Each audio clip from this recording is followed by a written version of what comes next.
Un immense bâtiment luxueux d'une superficie considérable. Un parc, un lac, une piscine, tout est ici. Cet endroit est l'Académie impériale du Menuet, l'un des meilleurs établissements d'enseignement du pays. L'Académie forme des enfants talentueux dans divers domaines. Escrime, magie, connaissances théoriques. Les étudiants du Menuet excellent dans tout ce qu'ils font. Chaque année, plus de 17 filles et garçons tentent d'entrer ici, dans l'espoir de réaliser leurs rêves. Bien entendu, tout le monde ne peut pas le faire. Eh bien, regardons maintenant la liste des chanceux de cette année qui ont réussi à entrer à l'Académie. Le prénom inscrit sur le dragondolé est Yelena Evoy. Les garçons et les filles sont surpris. C'est la première fois qu'ils entendent parler d'une telle fille. Et en général, il leur est difficile de croire qu'elle ait pu contourner Johan Peritan. On entend le bruit des chaussures sur le sol. Un grand garçon blond en basket blanche, vêtu d'un uniforme académique coûteux, s'approche de la foule. Tout le monde commence à chuchoter. Il demande « Mademoiselle Helena ?» Les personnes présentes dans le couloir rougissent immédiatement. Et cela ne s'applique pas seulement aux filles. Une élève se couvre la bouche avec sa main. Yelena, une fille aux cheveux longs et foncés, ne fait pas du tout attention au garçon. Le vieil homme fait briller ses yeux bleus, sourit gentiment et dit « Félicitations pour la première place ». Après cela, il plisse les yeux gentiment. Cependant, ces mots ne font aucune impression sur Helena non plus. Un élève dit « Comme prévu, John est différent. Il est soutenu par une fille aux cheveux courts. Encore une fois, après tout, John a un caractère merveilleux. C'est juste un ange. » Le jeune homme aime ses compliments.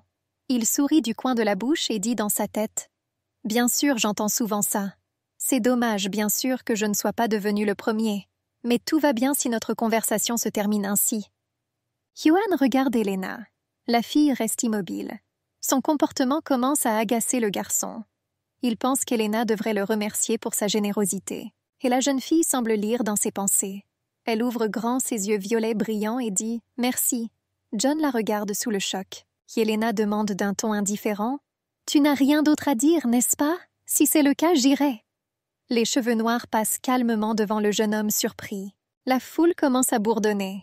Les étudiants sont surpris par la conversation de ces deux-là et surtout par l'audace d'Helena. Johan s'occupe silencieusement de la femme aux cheveux noirs. Il lui semble que sa fierté, comme une énorme pierre, se brise en petits morceaux qui ne peuvent pas être rassemblés en tas. Le jeune homme est offensé par Helena. Apprenons un peu la vie de John. Il est l'un des 4 enfants du duc Peritan III. Son nom complet est John Eldorado Peritan. Le garçon est le 5e neveu du roi Gand III, empereur de l'Empire de Princeton. John est membre de la famille royale. Cela peut être compris à partir de son comportement et de ses traits aristocratiques et raffinés. Il ressemble à un prince. Parubok est parfait dans tout. L'escrime, la magie, les matières théoriques, il a réussi tout ce qu'il a fait. Même les professeurs les plus stricts et les plus exigeants l'ont félicité. Le garçon s'est fait un nom en prenant les premières places à l'Académie du Menuet, dans l'académie où sont acceptés les prodiges de 13 à 16 ans. Mais ce n'est pas tout. L'apparence du jeune homme est également particulière. Des cheveux blonds avec une teinte dorée, des yeux sans fond couleur de ciel clair, dans lesquels on peut se fondre. John est capable de charmer n'importe qui avec son sourire. Lorsqu'il sourit aux filles, elles commencent immédiatement à le regarder avec des yeux affectueux. La plupart des gens croient que John est la perfection tombée du ciel. L'avenir du garçon était déjà déterminé et planifié. Et quand il a vu qu'Helena Evoy était la première du classement des entrées, il s'est mis en colère. Après tout, selon le garçon, la première place aurait dû lui revenir. Maintenant, le jeune homme se tient dans le couloir et essaie de contrôler ses émotions pour ne pas rattraper Helena et lui dire quelques mots gentils. Les élèves discutent de la noblesse du jeune homme et de l'impolitesse d'Eva. John se brosse le menton avec sa main. Il essaie de se souvenir de quelque chose à propos de la famille d'Eva. Mais peu importe le nombre de familles énumérées par le garçon, Eva n'en faisait pas partie. « Si nous nous étions vus lors d'événements mondains, pense le blond, je l'aurais reconnu. » Le garçon entre dans la classe et s'assoit au bureau. Il tourne la tête sur le côté et voit Yelena. La jeune fille se concentre sur la lecture d'un livre. Le jeune homme regarde Yelena. Des cheveux bien coiffés avec une teinte violet foncé, une indifférence totale et un visage froid comme la glace. Johan constate mentalement que cette fille est plutôt belle. 2 étudiantes s'approchent du jeune homme et lui demandent ce qu'il regarde. La blonde sourit et dit qu'aujourd'hui, c'est tout simplement un ciel incroyable. Mais en réalité, Le jeune homme avait envie d'éternuer devant ce ciel. Il est clair que ce qu'il a dit n'est qu'une excuse.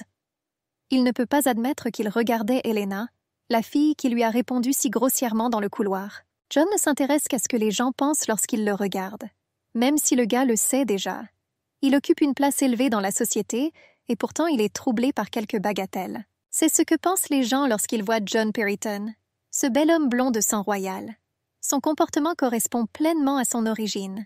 Un étudiant, debout à côté du jeune homme, lui demande « Johanna, as-tu déjà choisi la spécialité que tu vas étudier? Peut-être que c'est le service technique ?» L'ami aux cheveux noirs de la jeune fille est responsable du garçon. « Bien sûr, j'ai décidé. Son père, le duc Perryton, est le meilleur chevalier de l'Empire. » Les filles continuent de dire « Et c'est vrai. » Sir Isaac a rejoint la garde royale immédiatement après avoir obtenu son diplôme. Le garçon frémit à la mention de son frère. Ils ont une relation assez compliquée. Le prochain héritier de Sir Duke Perryton est son premier fils, Noah Mason Perryton. Le deuxième fils, Isaac Schwedel Perryton.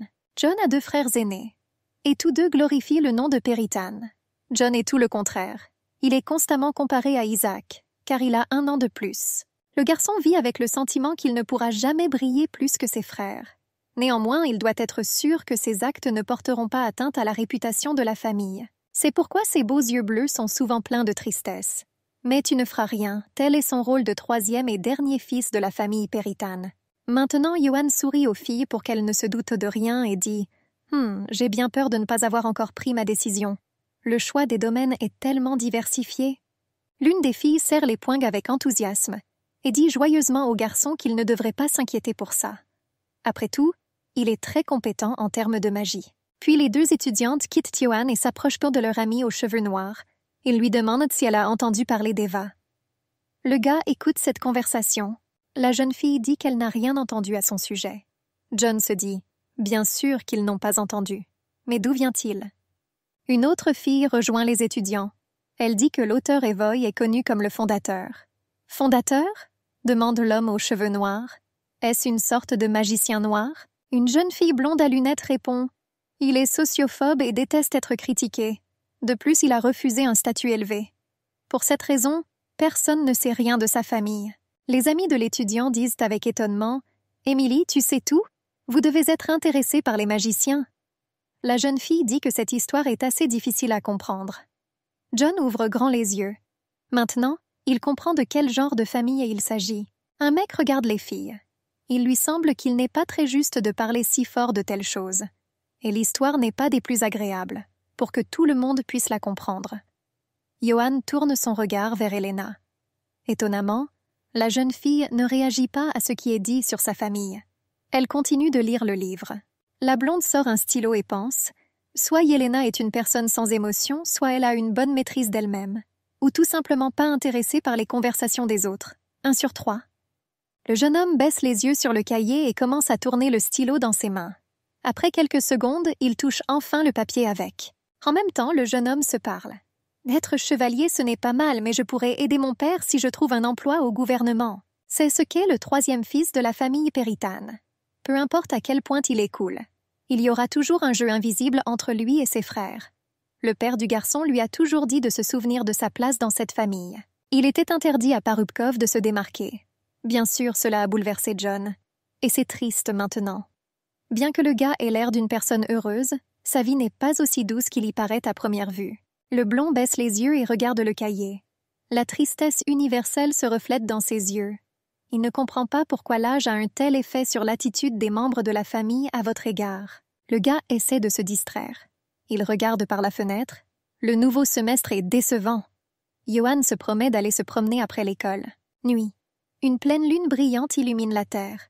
C'est pourquoi vous pouvez voir toutes les plantes du jardin de l'Académie Menuet. C'est un endroit luxueux, beaucoup d'arbres différents, des fleurs charmantes. Il y a une fontaine au milieu du jardin. John vient d'arriver à cet endroit. Le gars se dit dans sa tête « C'est spacieux et très sympa ici. » Cependant, ce jardin ne peut même pas être comparé à un jardin de palais. Le garçon s'enfonce profondément dans le jardin. Il se tourne derrière l'une des colonnes et aperçoit une jeune fille qui tient la main de quelqu'un. John regarde de plus près et se rend compte que cette fille est Yelena. Le blond ouvre grand les yeux de surprise. Il appelle doucement la fille. « Miss Yelena, Rita tourne la tête vers le garçon et le regarde sans lâcher la grosse main de quelqu'un. C'est le bras de la statue de Fiona. Fiona est la déesse de l'amour, elle est mentionnée dans les mythes sur la fondation de l'Empire. Les légendes disent que celui qui l'a pris tombera amoureux et sera aimé. Les filles le croient souvent. Mais Helena, le garçon ne s'attendait pas à une telle chose de la part de cette fille recluse, qui ne peut plus prononcer un mot. Le blond porte la main à son menton et pense qu'Helena a oublié ici. Il ne semble pas qu'elle soit ou ait été en couple. Mais même avec un tel regard, elle ne l'avouerait à personne, encore moins à un rendez-vous. Finalement, la jeune fille brise le silence gênant. « As-tu besoin de quelque chose ?» Le jeune homme rit brièvement. Yelena dit d'un ton sérieux qu'elle travaille, et Johan la distrait de son travail. S'il veut regarder la statue, il doit attendre. Le jeune homme ouvre de grands yeux de surprise. Est-ce que ça marche? Il ne comprend pas quel genre de travail on peut faire avec une statue. John interroge l'homme aux cheveux noirs à ce sujet. Helena dit qu'elle peaufine Fiona. Elle baisse les yeux et dit doucement qu'elle est occupée maintenant. La fille a un chiffon dans les mains. Helena serre fort ses doigts et continue. « Si tu apprécies ta promenade du soir, je finirai plus tard. » Le blond s'arrache un sourire. Il demande soigneusement à la jeune fille. « Puis-je savoir pourquoi vous la nettoyez ?» Yelena dit qu'elle gagne de l'argent de cette façon. Le jeune homme essaie de dire quelque chose sur l'académie, mais l'homme aux cheveux noirs l'interrompt. « Bien sûr, j'ai la permission de faire ce travail. D'accord. » Parubik est choqué. Il ne sait même pas ce qui le surprend le plus. Le fait que l'académie approuve tout cela ou que ce soit Helena qui travaille. Bien sûr, étudier à l'académie n'est pas bon marché, mais cette fille est issue d'une famille noble. Il y a des cas où des dames respectables deviennent demoiselles d'honneur, mais ce n'est que pour un gain politique, ni plus ni moins. La blonde essaie de dire quelque chose, mais tout ce qui sort, c'est « 1. Il n'arrive toujours pas à se remettre de ce que la fille lui a dit. Johanna s'intéresse désormais à la situation financière de sa famille. Mais il arrête rapidement ses pensées, s'éclaircissant la gorge. Ce n'est pas très poli de demander de telles choses. Le gars regarde le brun. La jeune fille le regarde un peu déprimée. Elle est triste ou juste timide. C'est difficile à comprendre. En général, Yelena est un mystère complet. Les yeux de la jeune fille brune pétillent. Le garçon se rend compte que sa présence ici pèse sur Yelena. Il ouvre la bouche. John ne sait pas pourquoi cela s'est produit. Est-ce qu'il ennuie cette fille? Le jour suivant. Académie. Une autre leçon vient de se terminer. Ioannis est assis à son bureau et rassemble des feuilles de papier. Les filles, comme toujours, discutent de quelque chose entre elles. Le gars tape les draps sur le bureau et pense « Il y a eu de nombreux cas où les gens m'ont accablé, mais je ne les aurai jamais. » Soudain, quelqu'un interrompt les pensées du jeune homme. « John ?» Un type aux cheveux roux courts s'approche du blond. Il frappe au bureau de John et lui demande « Vas-tu à la fête la semaine prochaine? Mon père l'espère vraiment. » Le jeune homme sourit gentiment. Une seconde plus tard, il dit « Si le marquis Hansen m'attend, comment puis-je refuser? C'est un honneur pour moi. » L'homme aux cheveux roux remercie le barman et lui dit au revoir. Le garçon essaie de se frayer un chemin jusqu'à la porte et lance des mots grossiers en direction des autres élèves. « Prenons notre temps, bougeons les jambes. » L'expression de John passe de joyeuse à glaciale. Il s'occupe de la rousse. Le jeune homme souffle avec colère et se dit que ce garçon est un idiot qui n'est rien sans ses parents. Soudain, le blond tourne son regard vers Yelena. La fille écrit quelque chose dans un cahier. John l'observe. Est-elle toujours aussi concentrée? Si quelqu'un d'autre l'avait vue, des rumeurs se seraient répandues dans toute l'académie. Le garçon lui-même ne raconte à personne ce qu'il a vu la nuit, car il se considère comme un élève digne. Il porte la main à son menton et pense que la nouvelle de leur perte pourrait atteindre l'élite. Je me demande si tout sera aussi calme. Le blond hausse les sourcils. Il se rend compte qu'il s'inquiète pour Helena. Mais pourquoi? Il n'avait vu cette étrange fille que quelques fois et il était déjà très nerveux. Johan saisit des mèches de cheveux blonds avec ses mains et crie mentalement « Pourquoi est-ce que je m'en soucie ?» Plus tard, le garçon s'est un peu calmé, mais l'excitation n'est allée nulle part. Et il l'admet lui-même. Le soleil brille à travers les fenêtres de l'académie. Désormais, tous les étudiants sont assis dans la salle de réunion. Le présentateur annonce le représentant des étudiants de première année. Cette personne monte les escaliers jusqu'à la scène. Voici Helena Evoy. La jeune fille s'approche de la cathédrale. La femme brune regarde la feuille de papier dans ses mains avec les yeux grands ouverts. Les étudiants de première année sont surpris que leur représentante soit cette fille silencieuse. Un garçon aux cheveux noirs dit que Yelena est plutôt mignonne si ce n'était de son regard froid et écrasant. John regarde la fille. Son regard est un peu triste. Pour la première fois dans la vie du jeune homme, quelqu'un l'a contourné. La blonde se souvient du jour où l'académie a montré les listes de ceux qui étaient entrés. Yuan avait l'air confus, ne se voyant pas en premier lieu, mais une certaine Yelena Eva. Le garçon n'aurait jamais pensé que cela pourrait arriver. Il était tellement sûr de sa perfection qu'il ne pensait même pas qu'il existait des gens plus intelligents que lui. Mais étonnamment, il n'enviait pas l'homme aux cheveux noirs. Il était juste surpris. Ses yeux bleu clair regardaient attentivement la liste, vérifiant si John avait confondu quelque chose. Le garçon a ressenti une douleur intense à la poitrine. La blonde revient à la réalité. Il porte la main à son menton et commence à analyser la situation. « J'ai un rival pour la première fois, et je me sens bizarre. » Il ne peut toujours pas oublier l'expression de son visage lorsqu'ils se sont rencontrés la nuit dans le jardin de l'académie. Le regard de la jeune fille était indifférent. Il n'y avait pas un iota de gentillesse ou d'hostilité chez lui. C'est peut-être juste un masque. Yuan regarde Elena du regard et décide qu'il la surveillera à partir de ce jour. Cela n'a l'air de rien, mais le gars ne voit rien de tel. Cette fille l'intéressait vraiment. Yuan n'a jamais nié son talent inné. Après tout, il vaut bien mieux être doué par la nature que d'aller à la perfection par petits pas, en se mettant les pieds dans le sang. Le blond avait une bonne mémoire depuis son enfance. Le garçon avait également de bonnes données sportives et la capacité de lire rapidement. Tous les professeurs le traitaient de génie et disaient qu'il avait un talent incroyable. Mais ses vantardises n'ont pas obscurci l'esprit du garçon. Il a toujours travaillé avec diligence et a donné le meilleur de lui-même, car même le talent a ses limites. Bibliothèque de l'Académie. Il y a beaucoup de livres ici. La direction a tout organisé pour leurs élèves. Chaque étudiant peut trouver le matériel dont il a besoin dans cet endroit. Ce jour-là, 2 étudiants de première année sont là, Johan et Yelena. Le garçon regarde l'homme aux cheveux noirs avec de grands yeux. Le regard de la jeune fille, comme toujours, est indifférent. Finalement, le garçon dit à la fille « Lady Helena ?» mais répond doucement « Oui ?» Et là, le jeune homme ne sait que dire. Il ne se sent pas très à l'aise. De nombreuses pensées tournent dans sa tête de génie. Quelle serait la bonne façon d'entamer une conversation? Ravi de vous rencontrer? Mais nous nous sommes déjà vus. Et alors? Montrer de la surprise? Pourquoi?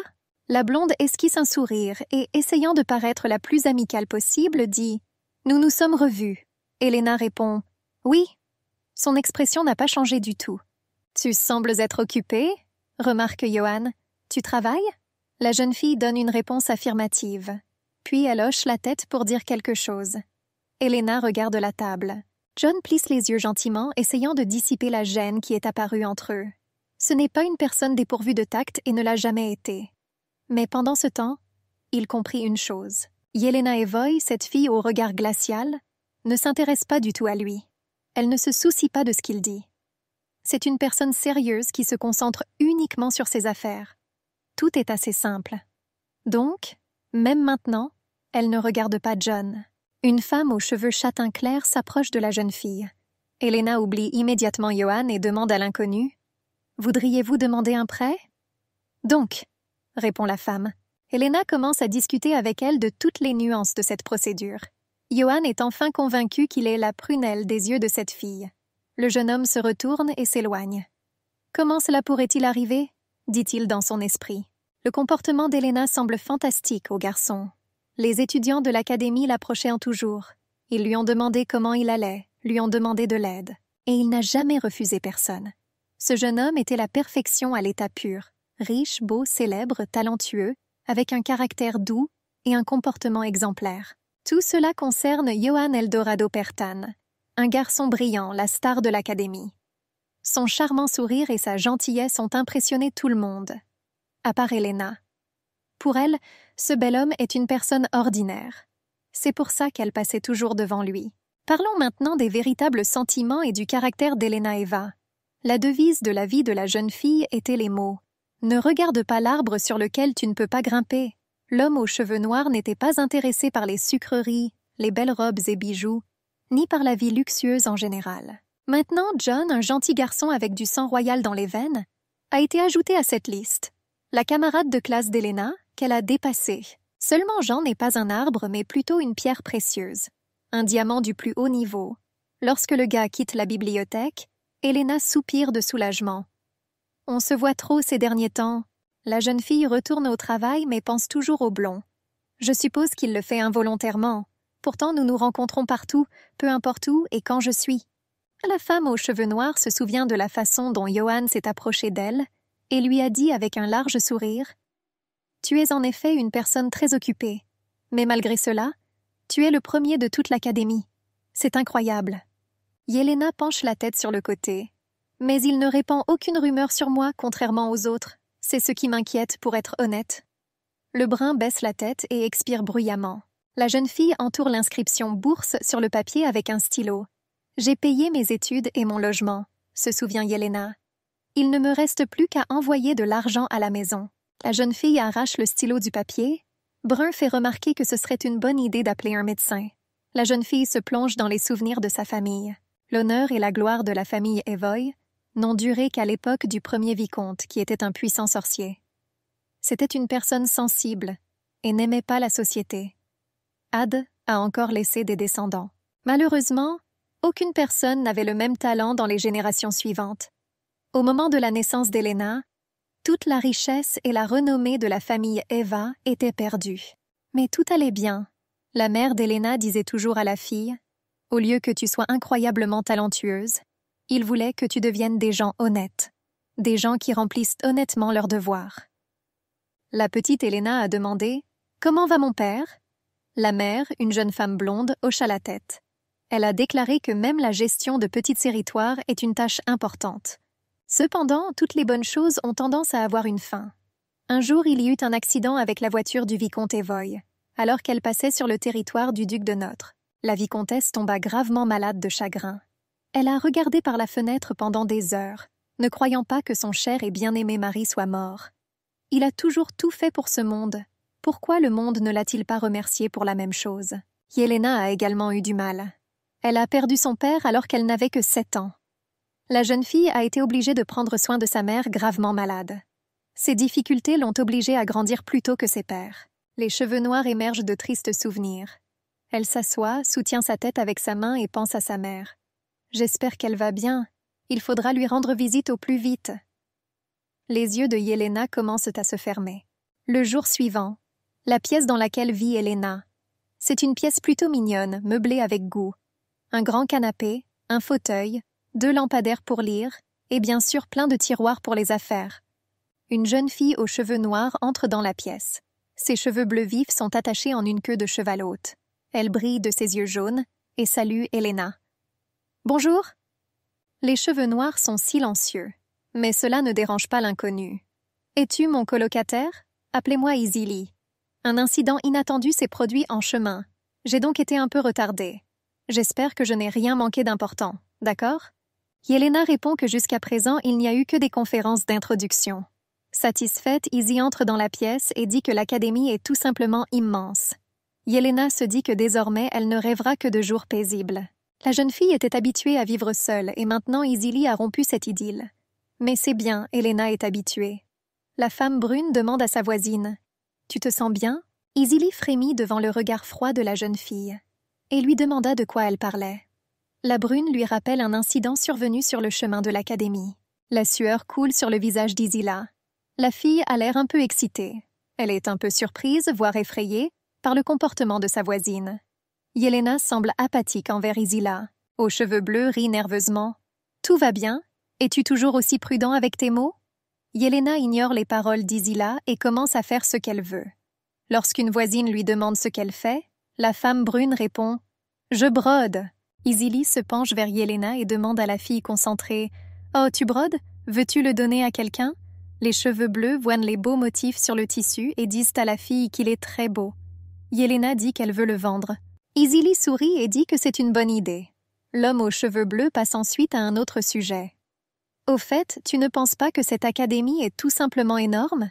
Il me semble même qu'il est plus grand que mon royaume. » Yelena répond qu'elle a également été surprise. Et c'est vrai, ce château luxueux s'est avéré beaucoup plus grand qu'elle ne l'avait imaginé. Les dortoirs sont plus grands que les pièces de sa maison. L'agitée Izili tourne à nouveau son regard vers la broderie d'Elena et demande si cette activité prend beaucoup de temps.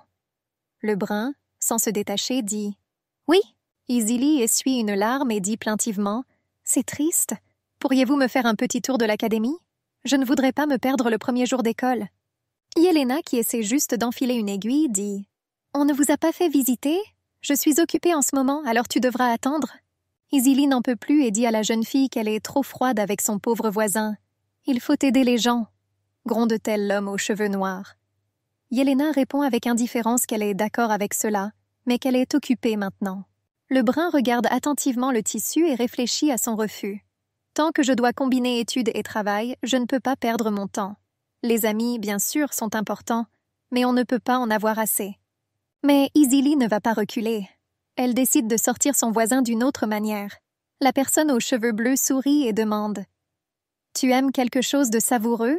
Je peux nous acheter une collation. Allez. » Elena se lève. Les filles quittent le château. En chemin, ils discutent de l'importance de la nourriture. Izili souligne que, malgré l'apparence d'Elena, on ne peut pas dire qu'elle aime manger. Les filles parcourent le territoire de l'académie. Elena explique à son voisin où tout se trouve. La femme brune pointe du doigt. Pour résoudre des problèmes de dortoir ou de documents, il faut s'adresser à l'administration. Là. Soudain, Izili interrompt Yelena. « Et qui est-ce » La femme aux cheveux noirs tourne la tête du côté où regarde son voisin. Elle y voit John, entouré d'un groupe de filles. En principe, comme toujours. Le gars sourit gentiment à ses fans. Izili, sans quitter le blond des yeux, dit « Est-ce qu'il ressemble à un prince? Est-ce le prince qui est entré à l'académie ?» Elena dit que le prince est en 2e année. Cela se voit à la cravate. La jeune fille se mord la lèvre et dit « Voici Johan Peritan, ce n'est pas un prince. Cependant, il est bel et bien membre de la famille impériale s'il est le fils du duc Peritan. » Izili demande si Yelena et Johan sont proches. Le brun répond « Pas grand-chose. » Soudain, sa voisine se souvient qu'elle doit se rendre dans le bâtiment où se trouve l'administration de l'académie. Izili se précipite immédiatement dans la bonne direction et dit finalement à Elena « Attends-moi !» Le brun soupire. On dirait que les journées au dortoir vont être plus fatigantes à partir de maintenant. Ici, quelqu'un appelle la fille. Lady Elena. La femme aux cheveux noirs sursaute légèrement de surprise et détourne le regard. John se tient à côté d'elle. Le jeune homme sourit poliment et demande à l'homme brun « Qu'est-ce que tu fais ici ?» Peut-être que cette question ne semble pas très polie, mais le garçon n'avait pas une telle chose en tête. La jeune fille pointe du doigt la direction où Izili a couru il y a 1 seconde et répond qu'elle montre l'académie. Johan dit joyeusement « Vous travaillez comme guide touristique. » La brune met une main sur son menton et réfléchit à la façon de répondre correctement. J'ai de la nourriture pour ça. Peut-on appeler cela du travail? Ou plutôt un service? Après tout, Elena dit qu'elle n'a qu'un voisin. Les yeux bleus de Johan pétillent. Un colocataire dans un moment comme celui-ci? Eh bien maintenant, vous ne vous ennuierez certainement plus. Le jeune homme tente de toutes ses forces de maintenir la conversation. Et il réussit. Yelena sourit du coin de la bouche. La jeune fille plisse les yeux et répond « C'est vrai !» L'indifférence disparut de sa voix. Le blond ouvre grand les yeux de surprise. Il est choqué. Il est difficile de croire que Yelena, cette dame de glace, lui ait souri. Merveille. La fille est gênée. Elle dit que sa colocataire sera bientôt de retour. Et en voyant Johan, elle voudra certainement l'empêcher de discuter. Le gars se gratte le cou et dit qu'il partira alors. Le brun lui souhaite un bon voyage. Il fait un signe de la main à la jeune fille et répond « À toi aussi, la blonde va quelque part. » Elena le regarde. John baisse la tête pour que personne ne voie à quel point il rougit. Le gars se demande mentalement « Pourquoi a-t-elle soudainement souri ?» Brune pense aussi à cette situation. « On se voit souvent, alors je suis devenue plus à l'aise avec lui. » La jeune fille sourit à l'homme sans s'en apercevoir. Le jour suivant, un cri se fait entendre dans le couloir de l'académie. « Elena !» Pas très satisfaite, Izili s'approche de la jeune fille. Elle demande à l'homme aux cheveux noirs « Pourquoi ne m'as-tu pas réveillée le matin et ne suis-tu pas partie ?» La fille répond qu'elle a essayé, mais qu'Izili ne voulait pas sortir du lit chaud. Les 2 étudiantes qui les regardent disent à propos d'Izili « Celle aux cheveux bleus à côté d'Elena est la princesse du royaume de Doyton. » Johan, qui est en train de savourer un délicieux steak, entend ces conversations. Les filles ne comprennent pas pourquoi la princesse traîne avec quelqu'un comme Elena. Le blond ferme les yeux et soupire. Premièrement, il ne savait pas que la colocataire d'Elena était une princesse. Deuxièmement, cela l'agace que quelqu'un parle ainsi d'une personne aux cheveux noirs. Il est temps d'en apprendre un peu plus sur le royaume Doyton et sur Izili elle-même. Doyton est une nation de guerriers. luttant pour l'autosuffisance, même si elle est pauvre. C'est un État plutôt fermé.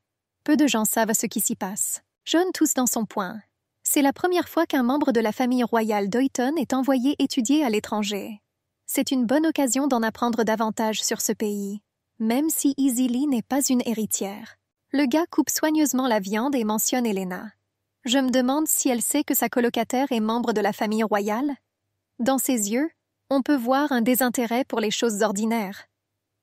Dans l'imagination de l'homme aux cheveux clairs, le visage de Yelena apparaît, lui souriant. Il note mentalement qu'à ce moment-là, la fille était extrêmement mignonne et belle. Le jeune homme gratte l'assiette avec une fourchette. Son visage se tord de colère contre lui-même. « Qu'est-ce que j'ai dit? Mais qu'est-ce qui est bon? Non, être jolie est une chose. Mais qu'est-ce que j'ai à voir avec ça? » Pour John, les gens sont divisés en 3 types. Nécessaire maintenant, nécessaire dans le futur et aucun de ces éléments. À vrai dire, Elena n'appartient à aucun d'entre eux. Plus précisément, c'est une personne qui peut devenir un obstacle sur son chemin. Le gars pince les lèvres. Il essaie de se calmer. Ce qui m'est arrivé est quelque chose que je ne pouvais même pas imaginer. Je devrais considérer Yelena comme le vent qui sifflait devant moi et s'évaporait au même moment. Nuit.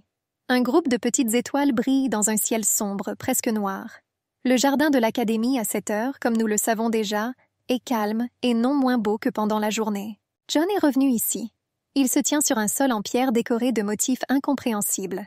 Le garçon lève la tête et voit Yelena. Il l'appelle.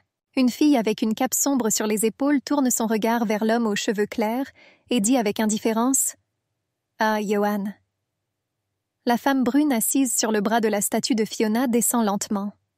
Une lueur violette entoure ses pieds. Le garçon est émerveillé par ce qu'il a vu. « Est-ce que tu utilises la magie maintenant ?» Dans son esprit, Johan dit « Elle lance des sorts si facilement ?» On disait qu'elle était issue d'une famille de magiciens qui n'avaient pas eu de maître remarquable depuis l'époque du premier vicomte. Yelena répond « Oui, la dernière fois je n'ai pas pu essuyer complètement le dessus. Comme vous pouvez le voir, il est beaucoup plus sûr d'utiliser la magie pour monter ici. » Le gars plisse les yeux et essaie de lui arracher un sourire. En fait, il convient que c'est plus sûr que de grimper sur la statue avec une corde attachée. Mais il y a une nuance. Vous ne pouvez pas utiliser la magie à l'académie. La jeune fille semble relire ses pensées. « Je dis ça au cas où, mais le doyen me l'a permis. C'est comme ça. » Jean répond. Pendant ce temps, Yelena est déjà au sol. La jeune fille regarde le jeune homme et lui demande s'il a quelque chose à dire. Il se montre du doigt et demande « Moi ?» La brune dit qu'elle a l'impression qu'il se voit beaucoup ces derniers temps. Le gars sourit pour qu'Elena ne se doute de rien et dit que c'est une coïncidence. « Moitié oui, moitié non », ajoute-t-il mentalement. Le blond lance ses yeux sans fond. Je sais aussi que quelqu'un m'intéresse tout de suite. Je suis tellement obsédée par le fait qu'elle soit la première personne parmi les aristocrates à me faire sentir vaincue. Le jeune homme baisse la tête et sourit tristement. Je suis toujours Elena. Si vous y réfléchissez bien, étudier à un moment comme celui-ci contribuerait à votre réussite. Dans l'imaginaire du blond apparaît l'image de son père. S'il découvrait le comportement et les sentiments de son fils, il serait très en colère contre lui. Il grinçait des dents et traitait John d'homme misérable.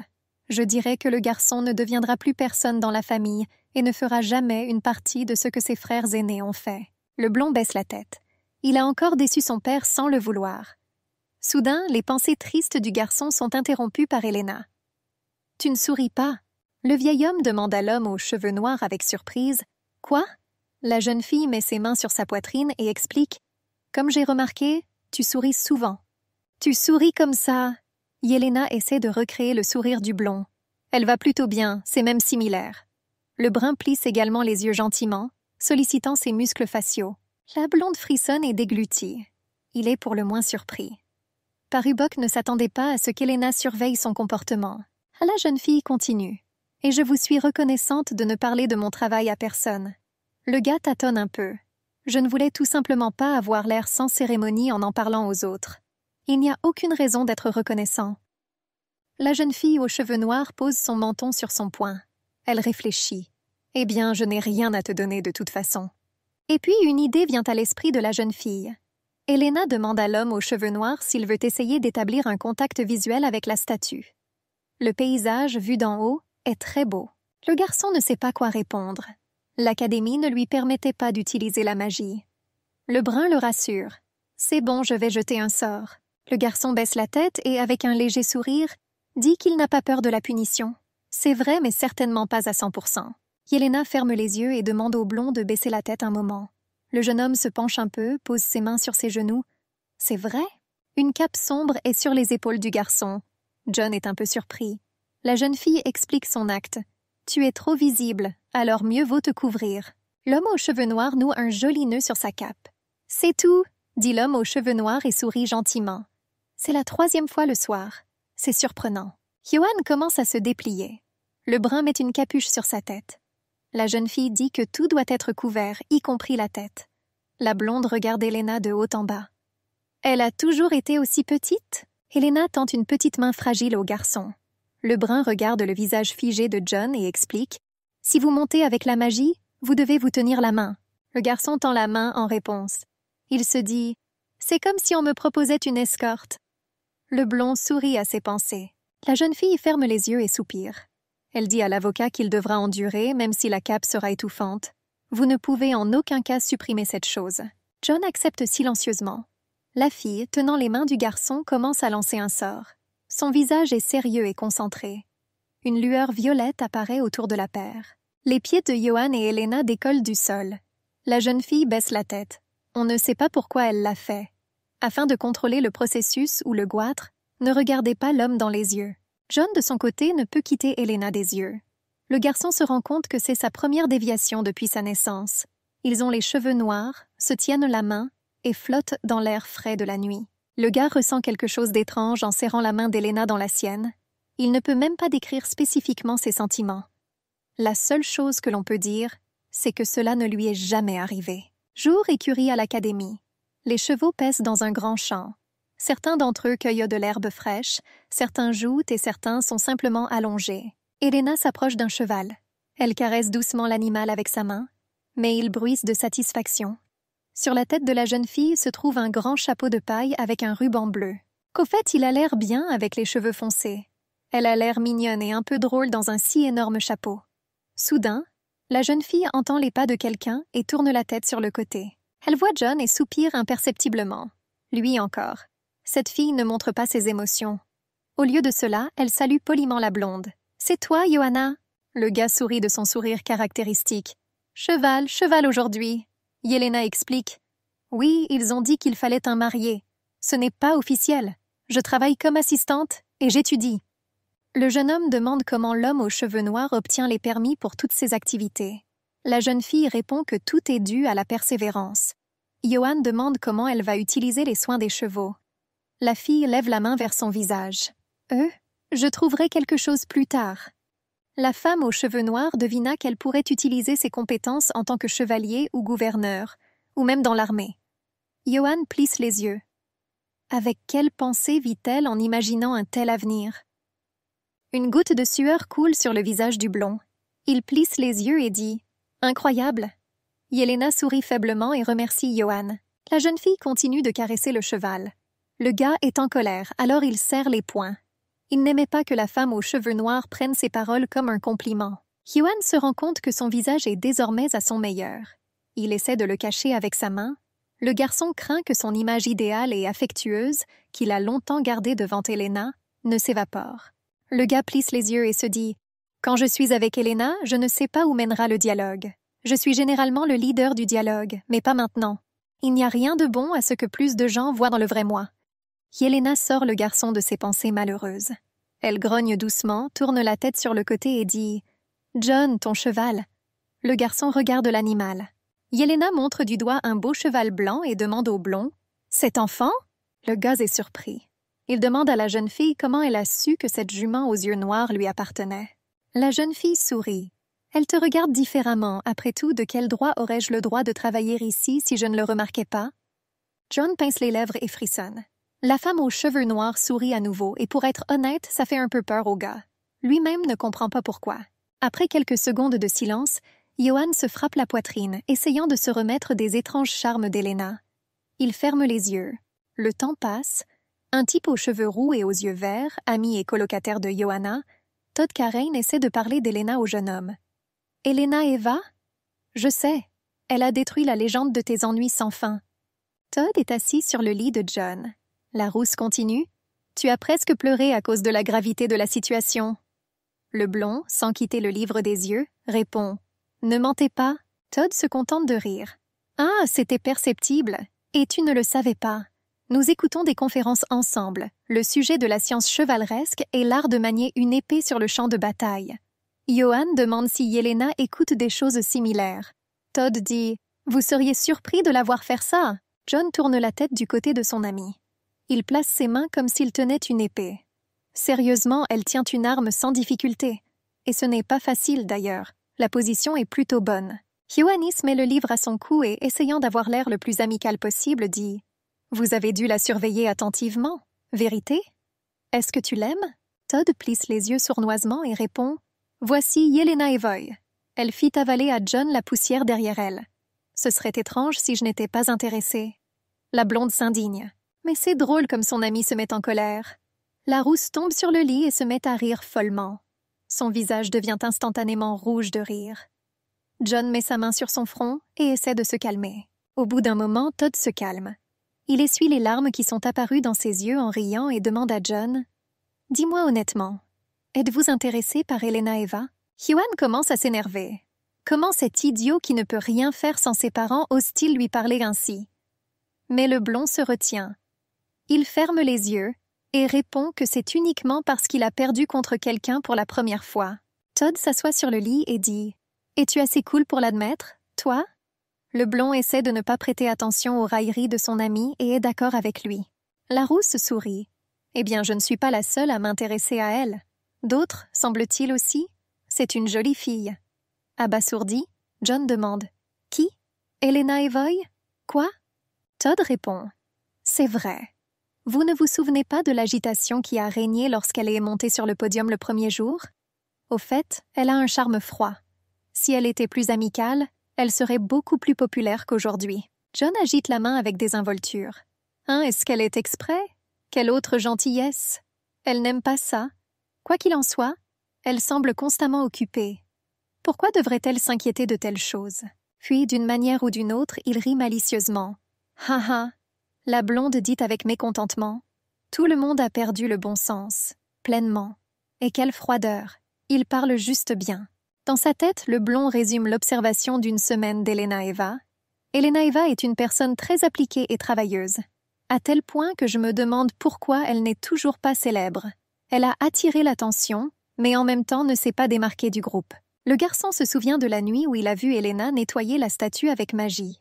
Bien que la jeune fille ait déclaré avoir reçu la permission, elle utilisait toujours ouvertement la magie dans l'enceinte de l'académie. « Grâce à ça, nous avons volé ensemble, » dit le blond. « Et ils se tenaient en la main aussi, » il ajouta. Toute cette situation inquiète quelque peu Johan. Est-ce pour cela qu'il était si obsédé par Yelena Eva? Le visage du garçon est rempli de peinture. Il ne comprend pas ce qui se passe. Comment une fille pouvait-elle pénétrer si profondément dans sa tête de génie? Todd remarque l'état de son ami. Le gars est impressionné. « Waouh, c'est ça !» crie la rousse. John demande « Quoi ?» Todd se couvre simplement le visage avec ses paumes en réponse. Il rit. Dans la vie calme de John, un typhon inattendu est apparu. Le blond se peigne la tête, essayant de cacher un rougissement si intempestif. Todd sort un seau imaginaire de pop-corn et dit « Mon Dieu, je dois regarder ça !» John demande à son ami à quoi il pense maintenant. Le roux dit qu'il est absorbé par les pensées du cours de demain. Un peu plus tard, couloir de l'académie, il y a un panneau d'affichage pour les étudiants près du mur. John passe à côté d'elle, jusqu'à ce que soudain on l'appelle « John !» Le jeune homme tourne la tête et voit une petite fille aux cheveux couleur feu. Le gars lui demande « Ah, Vélissa, avez-vous également écouté cette conférence ?» La jeune fille répond joyeusement « Oui. » La jeune fille plisse gentiment les yeux. « C'est une bonne chose que j'ai changé le cours. Au même moment, j'ai rencontré Johanna. » Ces mots sonnent comme si le gars n'était pas à côté d'elle. Mais Johanna n'en est pas gênée. Il sourit et dit « Ha ha ha, ça veut dire que tu es de bonne humeur ?» Todd, qui passe par là, remarque le manque de sincérité dans l'expression et les mots de John. Pendant ce temps, Vélisa continue de dire « Oh, bien sûr, Johan, on dit que les cours du professeur Harper ont besoin d'un partenaire. » Le gars dit qu'il ne le savait pas. La jeune fille dit qu'elle l'a entendu d'un étudiant senior. Elle montre ses yeux verts brillants et demande à la blonde si cela le dérangerait de devenir son partenaire. À propos, cette fille est la fille unique de la famille Hersch, qui possède un gisement d'or géant. Ioan entretient une relation amicale avec elle, mais il ne sait pas si elle le traite uniquement comme un ami. Le gars baisse la tête et pince les lèvres. De toute façon, je ferais mieux de garder mes distances avec elle. Mais le garçon ne montre pas son humeur. Il ouvre gentiment la porte à la fille et dit qu'il sera heureux d'être son partenaire. Elle se réjouit. Vraiment? Trop cool. Dès qu'il sera temps de choisir un partenaire, je saurai déjà avec qui je devrais être. Le gars lui fait un sourire grinçant. Je vous en serai reconnaissant.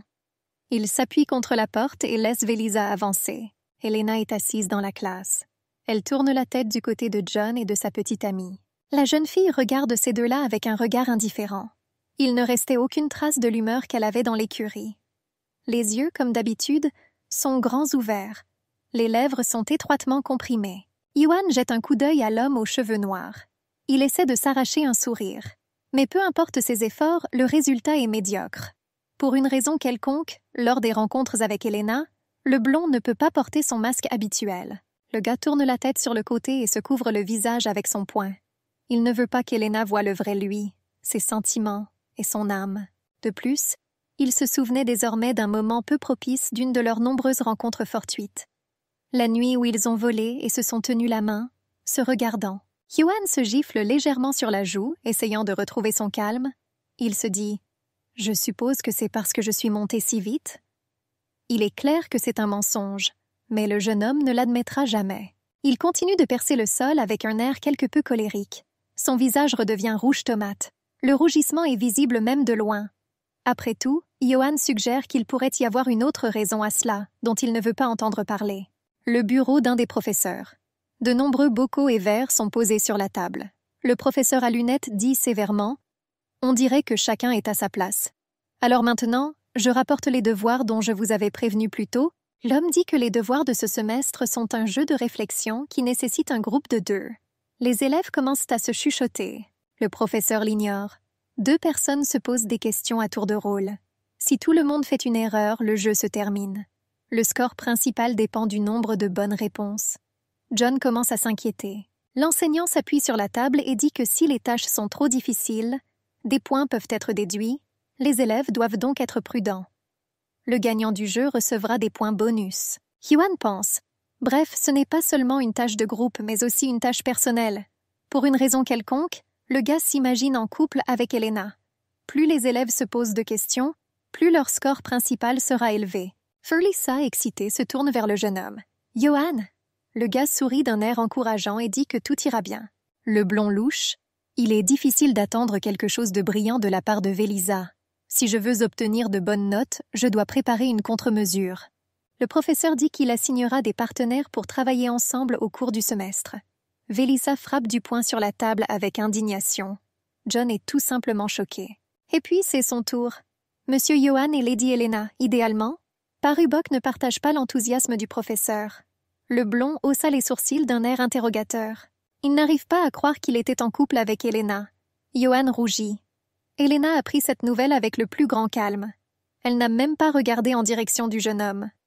Velisa est bouleversée. Finalement, l'homme aux cheveux noirs donne au moins une sorte de réaction, un léger bourdonnement. John regarde la fille. Il lui semble qu'elle se moque mentalement de lui. Le gars baisse les yeux vers le bureau et pense « Nos noms ont été appelés ensemble, mais elle s'en fiche. Il y a quelques heures, elle s'est comportée très gentiment, mais maintenant elle a de nouveau revêtu un masque d'indifférence. Cette fille est un mystère total. » Couloir de l'académie. Le cours est déjà terminé. Velisa parle à Ioan. La jeune fille ne comprend pas pourquoi il était en couple avec Elena. La femme rousse serre les poings et demande au garçon « On ne peut pas lui parler de ça, M ?» Elle ne veut pas perdre espoir de communiquer avec son mari. Le gars avance la main. « Velisa, je suis désolée, mais nous ne pourrons pas travailler en couple. » En fait, il n'est pas désolé du tout. Encore un manque de sincérité de la part de John. Le gars explique à la fille « Il a dit plusieurs fois qu'il était impossible de changer de partenaire. Même si vous lui parlez personnellement, la réponse restera la même. Le professeur Bunduge refusera toujours. » Le jeune homme sourit et dit que si Velisa a besoin d'aide, elle peut se tourner vers lui à tout moment. La fille dit « Ioan !» Elle fut charmée par le sourire du jeune homme. Soudain, quelqu'un interrompt la conversation de Velisa et Ioan. C'est Elena. Elle s'approche du couple et, ignorant la rousse, demande au jeune homme « John, tu peux me donner quelques secondes ?» Velissa est agacée par l'homme aux cheveux noirs. La jeune fille serre le poing et dit qu'elle parle maintenant à Johan. Yelena dit calmement qu'elle n'a absolument plus le temps maintenant. Si c'est urgent, elle le dira plus tard. Velissa ferme les yeux et soupire théâtralement. « Bien, encore une fois. » Mais avant qu'elle ait le temps de finir sa phrase, Johan dit à Yelena « Dis-moi maintenant. Maintenant c'est bon. » Velissa est choquée par ce comportement du blond. La rousse le regarde avec surprise. Johan la repousse silencieusement et sourit à Yelena. Le garçon et la fille sortent dans la cour et se dirigent vers le jardin de l'académie. Il n'y a pas beaucoup de monde, c'est donc un endroit idéal pour discuter tranquillement. Brune et John s'assoient sur le banc. Elena s'excuse auprès du garçon de l'avoir distrait de son travail. Johan rassure la jeune fille. Maintenant, il y a des choses plus importantes à faire. Que s'est-il passé? Johan détourne le regard de la jeune fille, attendant une réponse. Il semble à Parubkova qu'Elena se comporte un peu étrangement. Elle ne l'avait même pas regardée récemment, même si, bien sûr, elle ne devrait pas faire ça. Ici, le garçon ouvre grand les yeux en réalisant la situation qui se passe actuellement. Elena veut lui dire quelque chose, à une personne à qui elle était complètement indifférente. Ou pas. La blonde regarde le visage de la jeune fille et note mentalement « Je me demandais pourquoi ce visage timide me semble douloureusement familier. » Le garçon se demande « Est-ce ce que j'ai vécu plusieurs fois depuis l'Académie Moineau ?» Dans l'imaginaire de l'homme aux cheveux clairs apparaît l'image d'une écolière timide qui lui avoue son amour. Une grosse cloche jaune teinte dans la tête du garçon. Johan imagine Elena lui avouant son amour en rougissant un peu. Les yeux de la jeune fille sont baissés. Jean se réjouit. Il sourit triomphalement et se dit à nouveau « Hein, qu'est-ce que c'est? C'était ça? Bien sûr, c'est possible. » La plupart des gens montrent leurs sentiments sincères, mais il y a aussi ceux qui les cachent habilement. Le gars jette un coup d'œil à Yelena qui se frappe légèrement la poitrine. Les gens de ce type se comportent de manière désintéressée pour atteindre leur objectif. Ils prétendent qu'ils ne t'aiment pas, qu'ils ne veulent pas te parler. Mais tout cela n'est qu'un masque, une astuce classique. John met sa main sur son front et ferme les yeux. Comment pouvait-il ne pas reconnaître cette astuce élémentaire? Yelena a-t-elle un si haut niveau de talent d'actrice? Le blond baisse les yeux et se demande comment il devrait être. Tu peux refuser avec le même commentaire que j'ai utilisé jusqu'à présent. Mais il y a un problème. Le menton de John se contracte involontairement. Le garçon ne sait pas quelle grimace il devrait faire à cela. Il se couvre le visage avec sa main. Que devrait-il dire à cette fille? Comment se comporter? Yelena plisse les yeux vers Johan, ne comprenant pas pourquoi il reste silencieux si longtemps. Par coïncidence, le garçon décide de regarder en direction de la femme brune. Ses yeux, quelque peu méfiants, et ses yeux, confus, se croisent. Yelena détourne le regard de l'homme blond. On ne sait pas pourquoi. Peut-être que c'était superposé, peut-être autre chose. Johan avale de la salive, incapable de quitter la femme brune des yeux. Finalement, la jeune fille se tourne vers le jeune homme. Elle dit « John, ce serait bien pour nous de choisir un jour et de nous mettre d'accord sur tout une fois. Le professeur va aussi s'intéresser au travail d'équipe. » Le blond se gratta le cou. « Elena, moi. » La jeune fille regarde John dans les yeux. « Une tâche de groupe, ce serait bien d'en discuter. » Le gars est trop concentré sur ses pensées. Alors il demande à Elena de répéter ce qu'elle a dit. La fille dit « Je vous serai reconnaissante si vous y participez. » Les yeux de John s'écarquillent de surprise. Son visage devient plus rouge que jamais. Il se met à tousser et essaie de le cacher. John se rend compte qu'il avait tort. Yelena dit qu'elle ne peut pas perdre sa bourse. La jeune fille demande au blond de choisir un moment qui lui convient pour discuter. Le blond reprend enfin ses esprits. « Ah, nous sommes partenaires, c'est sûr. » La jeune fille continue. « Ah, j'oubliais presque, aujourd'hui, demain, après-demain et 2 jours plus tard, ce sera difficile. » John essaie de sourire. Il dit dans son esprit « Vous avez dit de choisir un moment qui me convient. » Yelena souffle. Un léger sourire apparaît sur ses lèvres. La jeune fille plisse les yeux gentiment et s'empresse de calmer Johan nerveux. « Je plaisante. Tu avais une expression très étrange sur ton visage. » John regarde la fille. Ses joues sont toujours rouges. Le gars essaie de rire. « Ah, une blague. » La blonde se demande si Yelena a déjà essayé de plaisanter avec quelqu'un. La brune lui touche le menton et baisse les yeux vers le sol. « Que je devrais obtenir une bourse est vrai. Nous devons décider d'1 heure de rendez-vous. » John regarde en arrière et dit qu'il viendra à la bibliothèque plus tard. En tout cas, Elena sera là. Le garçon faillit dire que l'homme aux cheveux noirs travaillait là-bas, mais s'arrêta à temps. Yelena lève le doigt, exhortant Johan à se taire. « Je te serai reconnaissante si tu fais ça. En retour, ne faites pas d'histoire là-bas quand vous viendrez, s'il vous plaît. » John est d'accord et dit avec une certaine indignation. « Mais qui fait du bruit ?» Helena n'y prête pas attention. Elle se lève du banc et s'incline en guise d'adieu. La jeune fille jette un coup d'œil à Johan et dit en souriant « Eh bien, je m'en vais maintenant, à plus tard. » John dit « Oui. » Le blond, comme enchanté, s'occupe d'Helena. La jeune fille, qui s'est déjà éloignée du banc, s'arrête un instant. Elle se tourne vers John et commence à lui dire au revoir. Il semblerait que rien de spécial.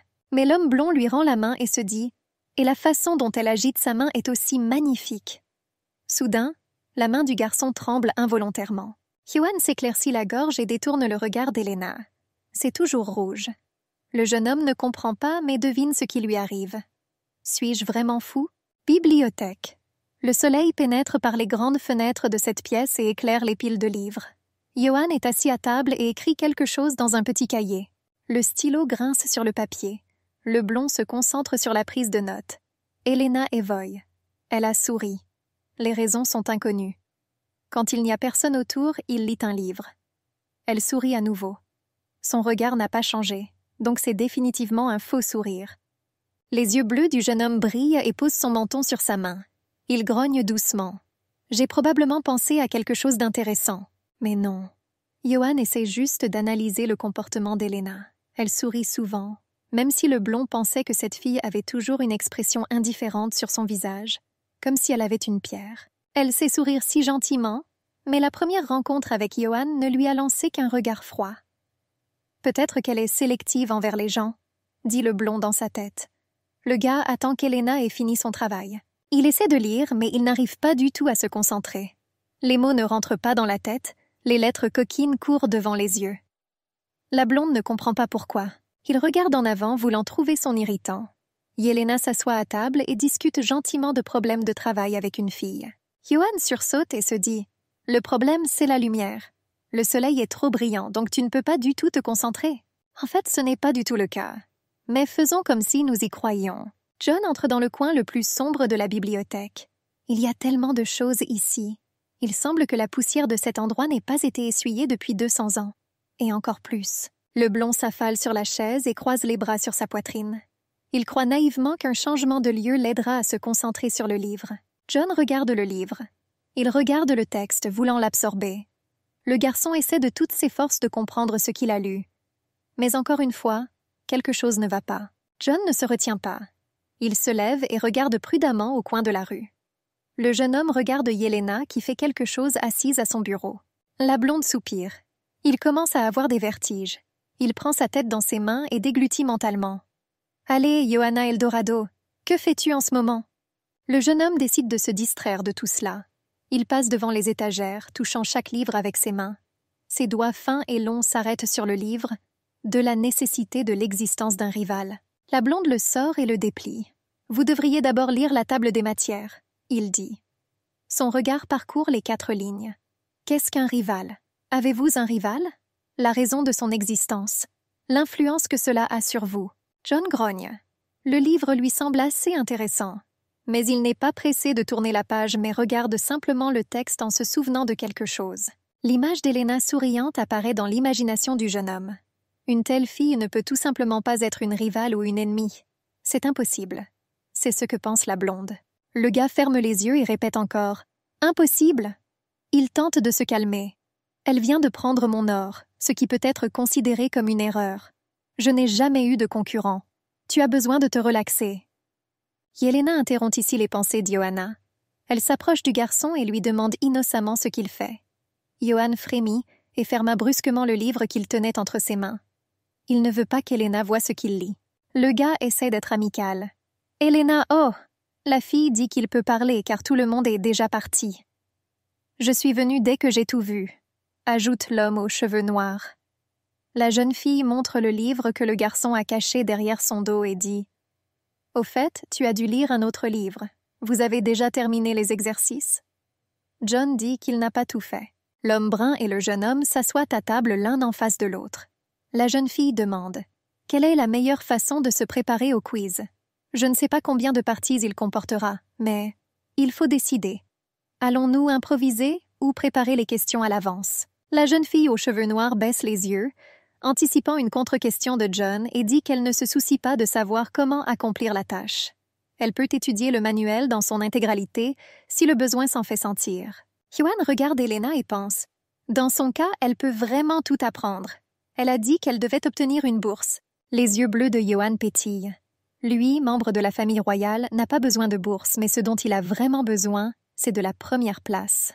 Pour un garçon, cela aura plus de valeur que l'argent. Mais le jeune homme ne va pas en parler à Elena.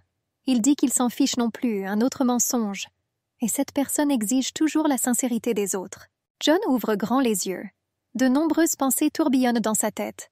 Si nous misons sur l'improvisation, les raisons de nos rencontres disparaîtront. Il n'est pas nécessaire de coopérer s'il existe une rivalité entre nous. C'est la fin. Le jeune homme reprend ses esprits, s'éclaircit la gorge et dit « Travailler ensemble à l'avance, ce n'est pas mal non plus. En réalité, tout n'est peut-être pas si simple, alors l'entraînement nous aidera à nous débarrasser de l'anxiété. » Elena répond « D'accord. Vous devez donc choisir les principales questions que tout le monde devrait suivre. Il faut éviter les répétitions. » Hwan ajoute qu'il serait bien de connaître la nature des questions et propose à Yelena d'en écrire une 20aine. Yelena ne dit rien, mais commence à noter rapidement les questions dans un cahier. Sa plume glisse très vite sur le papier rugueux un peu jaunâtre, laissant derrière elle des traces de petites lettres soignées. John regarde la plume de la femme brune. Elle a l'air assez vieille. Elle les utilise depuis longtemps. Le jeune homme devine que la jeune fille a des problèmes d'argent. Si. La jeune fille, sans lever la tête, dit « Même si tu me regardes comme ça, je n'ai qu'une plume. Emprunter au moins de l'encre ?» John refuse poliment. « Elle a décidé que je la regardais parce que je n'avais pas de stylo, » dit-il dans son esprit. Le gars regarde à nouveau le visage concentré de la fille. Les lèvres sont pincées, les yeux légèrement plissés et fixés sur le papier, des mèches de cheveux violets tombent sur les épaules. Le jeune homme lui-même ne comprend pas pourquoi il continue de regarder Elena. C'est étrange et suggère des pensées de nature romantique. Mais la blonde tente de nier. C'est parce que je dois garder un œil sur mon ennemi. Cours de l'académie. Des nuages blancs et pelucheux flottent dans le ciel. L'académie était confrontée à la période d'inscription des étudiants dans des cercles supplémentaires. Pratique utile. Lorsque le bon moment arrive au début du semestre, chaque club essaye de toutes ses forces d'attirer les étudiants de première année. Tout cela est dû au fait que l'attribution des locaux et la réception de l'argent pour le nécessaire dépendent du nombre de participants dans le groupe. Bien entendu, la raison la plus importante est l'émergence de nouvelles relations et le maintien de la réputation. Il n'est donc pas surprenant que des membres de tous les cercles se soient adressés à Hwan. « Vous ne voulez pas rejoindre notre cercle des affaires internationales ?» Les étudiants seniors se battent presque entre eux. Tout le monde veut un membre de la famille royale dans son entourage. John sourit simplement en regardant ça. Le blond porte la main à son menton et se demande s'il doit rejoindre un groupe. Les groupes sont créés pour faire de nouvelles connaissances. Une fois que j'en aurai rejoint quelques-uns, est-ce que ce sera fini? Yelena est assise sur un banc près de l'académie. Elle est, comme toujours, occupée. Maintenant, l'homme aux cheveux noirs lit un livre. Probablement une sorte de manuel. Hwan jette un coup d'œil à la jeune fille. Tellement fort et elle n'a même pas regardé en arrière. Personne ne lui dit un mot. Les lycéens poursuivent leur débat. Hwan se gratte le menton. Mais il n'y a pas de quoi s'inquiéter, peut-être aller lui dire quelques mots, juste comme ça, pour le look. Soudain, les yeux du garçon s'écarquillèrent. Il remarque un étrange jeune homme sombre avec de longs cheveux noirs attachés en queue de cheval courte. Il s'approche d'Elena et la regarde. Le brun lève les yeux du livre et lève la tête. La jeune fille est un peu surprise que quelqu'un s'approche d'elle. Un garçon aux yeux bleus vifs comme ceux de John l'examine attentivement à travers un monocle. La fille qui se tient à côté de John dit « Wincher est venu aussi, comme prévu, est venu en personne. » La blonde demande qui c'est. La jeune fille explique qu'il s'agit de Wincher Dortmiller, le président du cercle de fabrication de matériaux magiques. Hwan réfléchit. Un cercle de fabrication de matériaux magiques? J'ai entendu quelque chose à son sujet. En plus, quelque chose ne va pas très bien. L'un des étudiants seniors s'approche de Hwan et de la fille. Il dit que récemment, tout le monde est accepté dans ce cercle, et ils partent immédiatement. La jeune fille répond « Bien sûr, tout le monde ne veut pas étudier en groupe. Le professeur responsable vient souvent à la réunion de groupe et garde tout le monde sous contrôle. Pour cette raison, personne n'y va. S'il y a trop peu de participants, le groupe sera fermé. C'est pourquoi Wincher est venu voir Yelena. Il veut l'attirer. Elena écoute le jeune homme, le perçant de son habituel regard indifférent. Elle lui répond même quelque chose. Mais jusqu'à présent, il ne semble pas que la jeune fille accepte la proposition de Wincher. Johan ferme les yeux et sourit d'un air suffisant. L'étudiant senior n'a pas réussi non plus. Yelena, occupée par son travail partout, n'a pas le temps de fréquenter une sorte de club. Wincher ne va pas abandonner. Il continue de regarder Yelena et de lui prouver quelque chose. Mais Johan est sûr que peu importe à quel point ce garçon se montre persuasif, il ne réussira pas. Et ici, Wincher tend la main à Yelena. À ses doigts se trouvent 3 alliances en argent. Yelena, étonnamment, serre la main du jeune homme tout en le regardant. Wincher a l'air content. Pourtant, quelqu'un a accepté de rejoindre son cercle. John regarde les mains du jeune homme et de la jeune fille. Il est à la fois étonné et bouleversé. Le blond ouvre grand les yeux. Il n'arrive pas à croire que Yelena ait accepté de rejoindre le groupe. Quelqu'un court dans le couloir. La porte d'une des chambres s'ouvre brusquement. Un garçon aux cheveux bruns courts court à l'intérieur. Il crie « Problème! On dit qu'il veut rejoindre le club. Johan Péritan !» Les événements se déroulent dans un immense bâtiment. Il s'agit du bâtiment Malfine de l'Académie du Menuet. Voici les salles du cercle. De telles résidences. Les étudiants à l'intérieur discutent de John. Ils disent qu'il a déjà refusé plusieurs clubs. John n'a pas encore pris sa décision, n'est-ce pas? Une lutte acharnée commença. Chaque cercle veut avoir ce nouveau venu doué. Dès qu'Isaac sera diplômé de l'académie, Johan deviendra le seul fil conducteur qui pourra d'une manière ou d'une autre se connecter avec la maison Péritan. Une chance sur 1 million quand on peut se lier d'amitié avec un clan faisant partie de la famille impériale. Pourtant, le cercle qui plaisait à Johan, ce génie aux yeux bleus est loin du chaos général. Il s'agit d'un cercle de fabrication de matériaux magiques banals. Johan croise les bras sur sa poitrine et regarde la foule d'étudiants et d'étudiantes fascinés par lui. Il se chuchotait, heureux de se tenir à côté d'un étudiant de sang impérial. La blonde ne fait pas attention aux gens. Toutes ses pensées sont concentrées sur l'introduction d'Elena au cercle. Elle ne ressemblait pas à une personne qui voulait y consacrer du temps. Étonnamment, le garçon baisse la tête, ferme les yeux et pince les lèvres. Il est un peu mécontent que Wincher ait réussi à attirer la brune. Je ne suis pas sûre, mais peut-être qu'elle a eu des circonstances qui l'ont amenée à entrer là-dedans. Johan entend le crépitement des chaussures de quelqu'un sur le sol. Le gars rassemble ses pensées.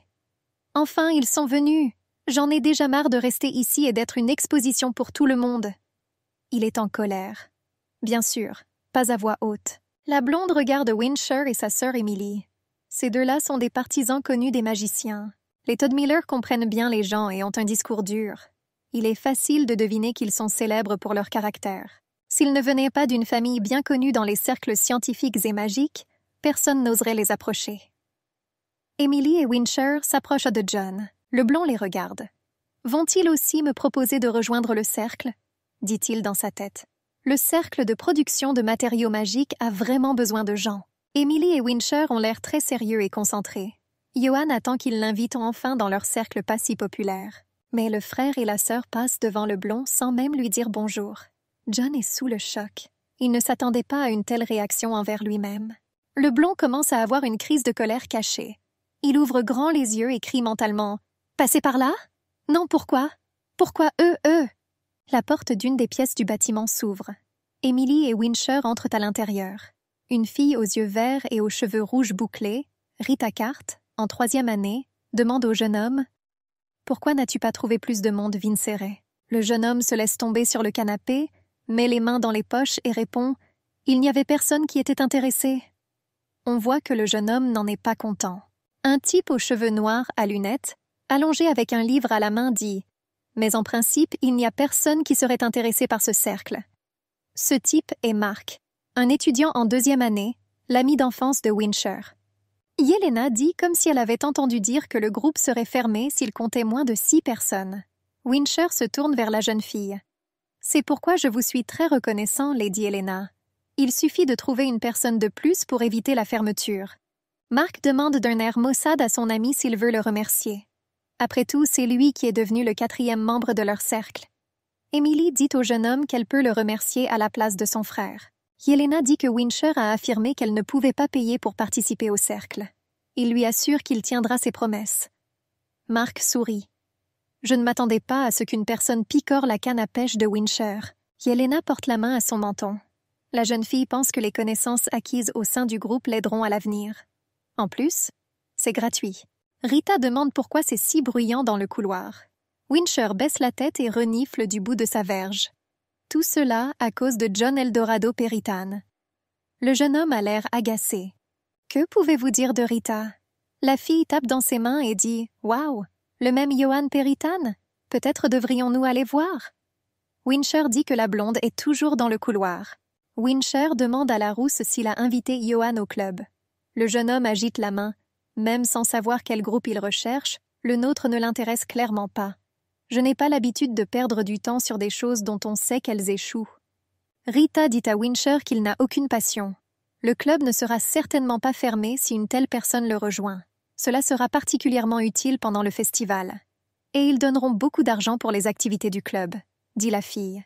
À propos d'argent, l'une des règles de l'Académie du Menuet est que les dépenses financières personnelles pour les activités du groupe ne doivent pas dépasser la limite spécifiée. Cela a été fait afin de maintenir un équilibre entre les cercles et d'augmenter l'enthousiasme de leurs participants. Plus il y a de réalisations et de participants dans le cercle, plus d'argent y est alloué. Par conséquent, les cercles avec un petit nombre de participants ont à peine réussi à joindre les deux bouts. L'un d'eux était un cercle pour fabriquer des matériaux magiques. Rita pense. Si vous y réfléchissez ainsi, Yelen a dépassé Johan et a pris la première place. Au fait, n'as-tu jamais parlé personnellement à Johan? La jeune fille est d'accord. Mark met sa main sur sa tête et note mentalement que les Dot Miller ont cette nouvelle énergie. La fille est aussi froide qu'eux. Yelena commence à écrire quelque chose sur un morceau de papier. Si vous y réfléchissez bien, dans les cours d'histoire du professeur Harper, nous travaillons avec lui en binôme. Rita dit « Quelle chance !» Ensuite, vous pouvez lui demander comment il aime notre groupe? Ce n'est pas difficile. Yelena finit d'écrire et tend la feuille à Rita. « D'accord, je vais demander, voici ma candidature pour rejoindre le cercle. » La rousse sourit gentiment et remercie. Soirée. Le ciel devient rouge vif. De gros nuages la traversent lentement. Oui, le coucher de soleil est vraiment un très beau spectacle. Elena se tient sur le balcon et se dit « Ce serait bien si le professeur venait plus souvent. Il y a tellement plus que j'ai besoin d'apprendre. » La jeune fille entend les pas de quelqu'un, elle se retourne. John et il regardent le coucher du soleil. Son expression faciale est quelque peu nerveuse. Différentes émotions se reflètent dans les yeux bleus. Tristesse, peur, excitation. La jeune fille s'approche du jeune homme. « Bonjour, Johanna !» Il répond immédiatement. « Elena ?» Il semble qu'il ne s'attendait pas à voir la fille ici.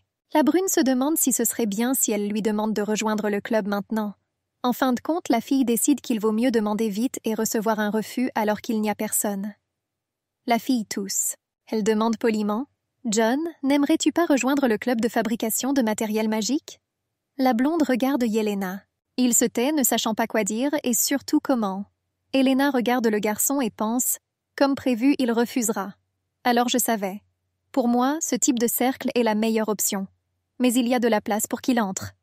La fille dit à la blonde « Je pense avoir compris ta réponse. » Elle s'apprête à partir tranquillement, comme le dit John. Je le voulais. L'homme brun interroge le jeune homme. Elle ne croit pas qu'elle n'a pas entendu. Le blond posa sa main sur sa poitrine et serra les dents. « J'aimerais rejoindre le club dont tu parles. » Le gaz ajoute qu'il viendra là-bas demain. Yelena répond avec étonnement. « Comment tout s'est passé? Je ne m'attendais même pas à ce que tu sois d'accord, mais pourquoi ?» John ne comprend pas de quoi parle l'homme aux cheveux noirs. La jeune fille pétille avec des yeux violets et explique « Vous pouvez rejoindre n'importe quel autre club, bien meilleur, plus intéressant et plus populaire que celui-ci. Vous serez accepté partout. » La blonde se fige sur place. Il ne sait pas quoi dire. En principe, comme toujours, quand cette fille est devant lui. Et ça l'énerve. Le gars se tient les yeux grands ouverts et essaie de penser à quelque chose. Il essaie de dire quelque chose de normal, mais tout ce qui ressort, c'est « Eh bien, parce que je pourrais voir le professeur souvent ?» Cela ressemblait plus à une question qu'à une affirmation. Elena regarde le jeune homme. Johan se rend compte qu'il vient de lâcher et commence à paniquer. « On peut devenir fou, je ne pouvais pas dire ça. Y a-t-il des gens qui veulent voir le professeur souvent ?» La fille dit « Ah, alors tu es aussi entré ici pour cette raison ?» John demande que signifie « toi aussi ?» La brune se mord le doigt et explique « Je dois défendre ma place. Ce sera difficile avec toi, il va falloir essayer. » Brune comprend que ce qui a été dit n'était pas très approprié. Elle pense que John va penser qu'elle est bizarre, même si c'est probablement ce qu'il pense. Elena sourit et dit « Eh bien, à demain. » Elle s'en va. Johan n'a pas le temps de lui dire un mot. Il lève la main pour arrêter l'homme aux cheveux noirs, mais réalise que c'est inutile. Et pourquoi? Elena est très occupée par son travail. Elle n'aime pas les bavardages vides de sens. Par conséquent, le gars reste immobile et s'occupe d'elle, essayant de comprendre s'il a eu de la chance ou non.